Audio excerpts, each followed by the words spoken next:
अस्सलाम वालेकुम स्टूडेंट्स। आज हम zoology Miller Harley 5 edition chapter 20 class Reptilia को डिस्कस करेंगे। इस क्लास रेप्टिलिया का आज हम एक्सप्लेन करेंगे ओनली इंट्रोडक्शन।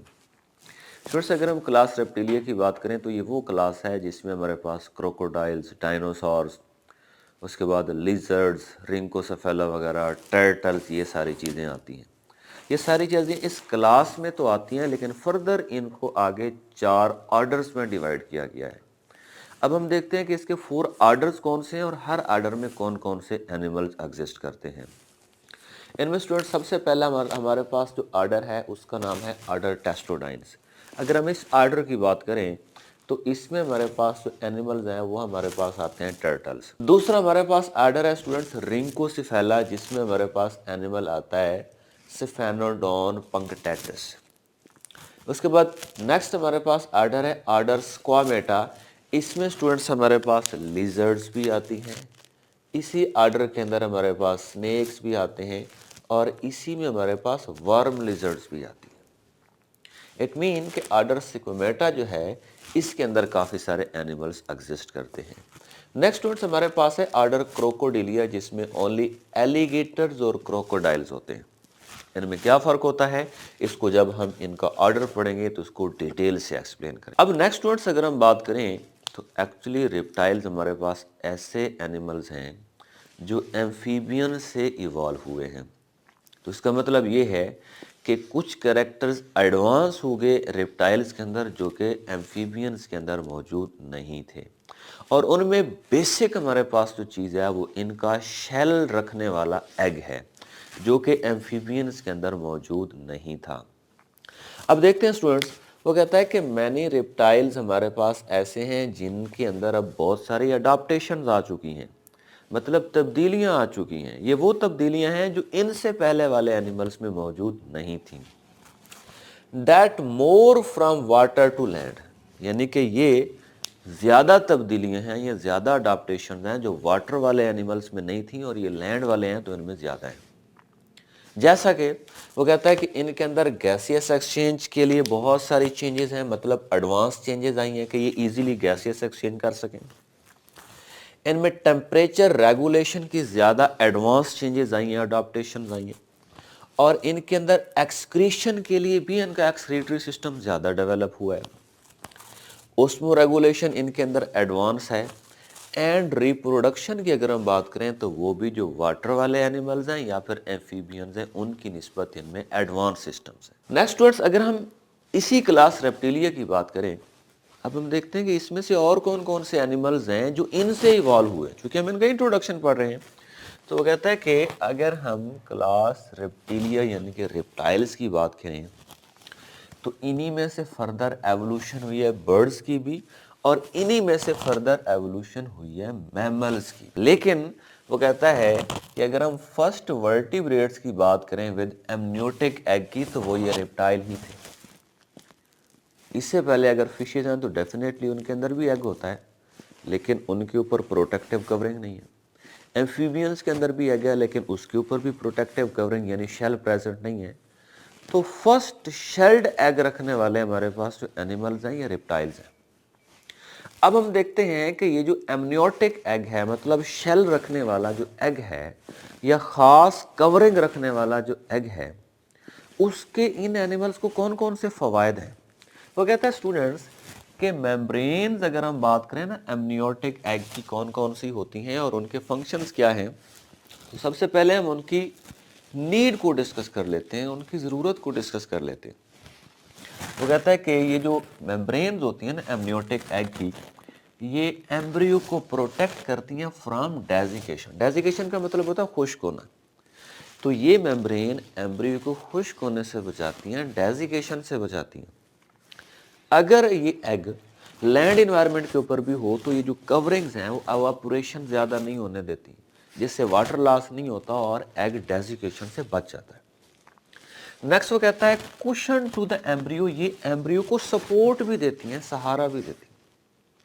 उसके बाद वो कहता है promote the gaseous exchange and store the waste material, ये जो मेम्ब्रेन्स हैं ये गैसियस एक्सचेंज में भी हेल्पफुल होती हैं और वेस्ट मटेरियल को भी स्टोर करती हैं कि जब एम्ब्रियो डेवलप हो जाए तो उसके बाद ये मेम्ब्रेन टूटती हैं, वेस्ट मटेरियल बाहर चला जाता है और एनिमल की डेवलपमेंट कंप्लीट हो चुकी होती है और वो भी एग से बाहर आ जाता है। नेक्स्ट स्टूडेंट्स, वो कहता है कि ये जो एमनियोटिक एग है ये क्या है, ये कौन सा कैरेक्टर है। स्टूडेंट्स, अगर हम एवोल्यूशन के हवाले से बात करें तो हमारे पास दो किस्म के कैरेक्टर्स होते हैं। एक हमारे पास कैरेक्टर होता है सिंप्लिजियोमॉर्फी। ये वो कैरेक्टर्स होते हैं जो दूसरी लिनेजेस से शेयर किए हुए कैरेक्टर्स होते हैं, और दूसरे कैरेक्टर्स हमारे पास होते हैं साइनेपोमॉर्फीज, जैसे ये हमारे पास है। साइनेपोमॉर्फी ऐसे ट्रेड्स हैं, ऐसे कैरेक्टर्स हैं, ऐसी एडॉप्टेशंस हैं जो किसी एनिमल में खुद से डिराइव होती हैं और उससे रिलेटिव जो पहले वाले होते हैं उनमें नहीं होती। तो ऐसे कैरेक्टर्स को हम साइनेपोमॉर्फीज कहते हैं। जैसा कि अब एमनियोटिक एग है तो ये एक साइनेपोमॉर्फी है कि ये एम्फीबियंस के एग में भी नहीं थी और यही साइनेपोमॉर्फी एमनियोटिक एग वाली फिशेस में भी नहीं थी। हाँ, कुछ हमारे पास एम्फीबियंस ऐसे हैं कि जिनके एग्स जो होते हैं वो टेरेस्ट्रियल इन्वायरमेंट में होते हैं, लेकिन उनके पेरेंट्स को मॉइस्चराइजर प्रोवाइड करने के लिए बार बार वहाँ पर वाटर लेके आना पड़ता है। कुछ स्पीशीज फिशेस की भी ऐसी हैं जो अपने एग्स को लैंड के ऊपर ले करती हैं, लेकिन उनको भी मॉइस्चर प्रोवाइड करना पड़ता है। लेकिन ये एक एडवांस अडाप्टेशन है रेप्टाइल्स के अंदर कि इनका एग ही कवर्ड होता है एमनियोटिक एमनियोन से या शेल्स मेम्ब्रेन्स होती हैं उनसे, जिससे इनको जो एग है उसको मॉइस्चर प्रोवाइड करने की ज़रूरत नहीं होती। तो ये जो साइनेपोमॉर्फी है ये एक्चुअली एक डिराइव कैरेक्टर है इनके अंदर, जो इससे पहले वाले एनिमल्स में मौजूद नहीं था। अब देखते हैं कि ये हैं कौन कौन से कैरेक्टर, ये कौन कौन सी मेम्ब्रेन्स हैं। उससे पहले वो कहते हैं amniotic egg is a synapomorphy. Synapomorphy mean derive character, जो कि अभी डिराइव हुआ इनमें, पहले वालों में नहीं था। ये शेयर्ड कैरेक्टर नहीं है। अगर ये फिशेज में भी होता है, एम्फीबियन में भी होता, तो हम कहते हैं कि रेप्टाइल्स ने ये वाला कैरेक्टर उनसे शेयर किया है कि उनमें भी था, लेकिन इनके अंदर पहली दफ़ा ये इमर्ज हुआ है। सो डेट से हम कहेंगे कि ये डिराइव कैरेक्टर है। उसके बाद that distinguish the reptile, birds and mammals. ये एमनियोटिक एग जो होता है ये एक्चुअली एम्फीबियंस रेप्टाइल, बर्ड्स और मैमल को अदर जो वर्टिब्रेट्स हैं उनसे डिफरेंट कर देता है। और ये जो एमनियोन्स होती हैं ये इवन मैमल्स के अंदर भी प्रेजेंट होती हैं, और कुछ तो मैमल्स ऐसे भी होते हैं जो अंडे देते हैं, जैसे डकबिल प्लेटिपस है। तो ये एग लेइंग मैमल्स हैं।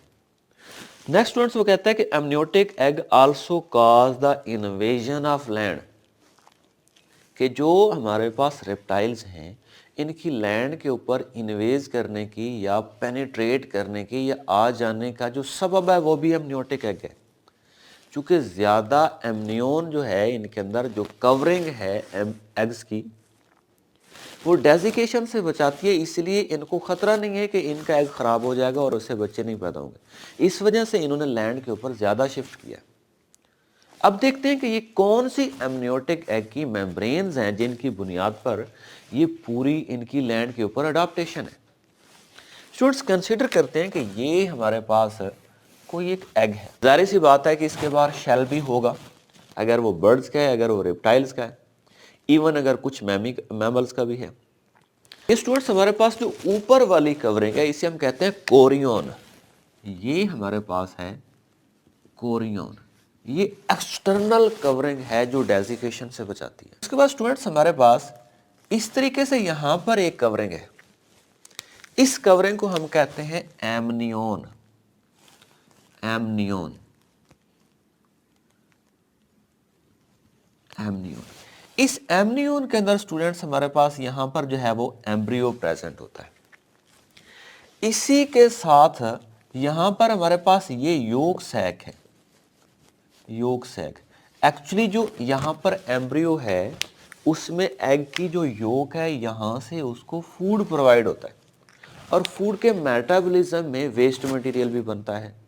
अब अगर वेस्ट मटेरियल को यहीं पर छोड़ दिया जाए तो वो तो टॉक्सिक होगा और इस एम्ब्रियो की डेथ का सबब बनेगा। तो इसलिए इनके अंदर एक और मेम्ब्रेन है, एक और स्ट्रक्चर है, इसके अंदर सारा वेस्ट मटेरियल स्टोर होता है और इसको हम कहते हैं एलेंटोसिस। एलेंटोसिस। अब यहां पर हम देख सकते हैं कि कोरियोन इसकी एग की बाहर वाली प्रोटेक्टिव कवरिंग है, हमारे पास एमनियोन इस एम्ब्रियो को प्रोटेक्ट कर रही है और सहारा दे रही है, कुशन दे रही है। योग सैक है जिसके अंदर फूड प्रेजेंट है और ये एम्ब्रियो को फूड प्रोवाइड करेगी और फूड के मेटाबॉलिज्म के बाद जो वेस्ट मटेरियल होगा वो इस एलेंटोसिस के अंदर स्टोर होगा। और ये वाली मेम्ब्रेन्स हमारे पास एम्फीबियंस और फिशेस के एग्स में प्रेजेंट नहीं थी। इस वजह से स्टूडेंट्स कि ये वाली वो मेम्ब्रेन्स हैं जिसकी वजह से इस एग को हम एमनियोटिक एग कहते हैं और यही एमनियोटिक एग इन रेप्टाइल्स का लैंड के ऊपर सक्सेसफुल होने का सबब बना है।